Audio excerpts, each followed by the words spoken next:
John Riel Casimero hinamon si Bam Rodriguez sa sinabing mahina ito tulad ni Inoue.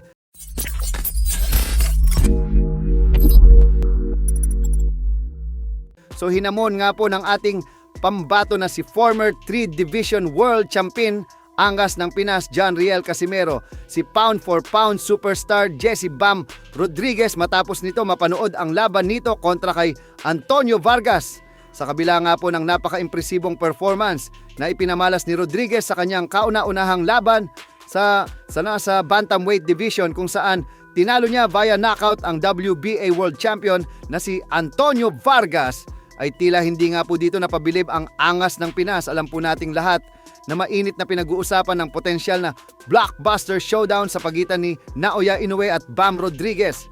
Kaya naman bumanat si Casimero na may bago na naman daw na pagkain si Inoue.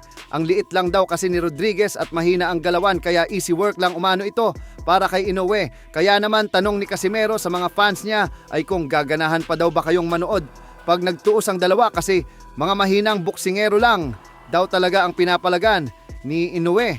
Kapag nakarating ang mga pahayag na ito ni Cuadro Alasca Rodriguez ay tiyak na may insulto ito ng husto dahil minaliit talaga siya ni Casimero. Bukod dyan ay hinamon ito ni Casimero. Mensahe ni Casimero kay Rodriguez, try me at 122 before Inoue. Subukan daw muna siya nito super bantamweight division bago nito labanan si Inoue.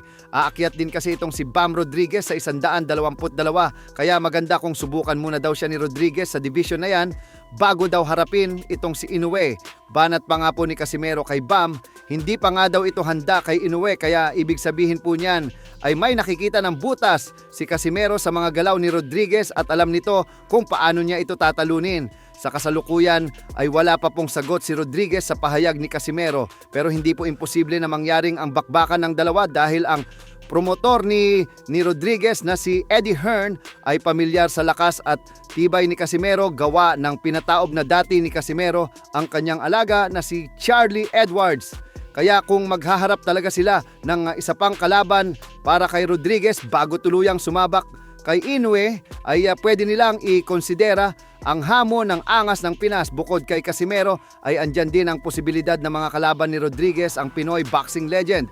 Former 4 na division champion ng Nito Dunarin Jr. nang dahil sa kasalukuyan itong number 3 contender para sa WBA bantamweight belt na hawak ni Rodriguez.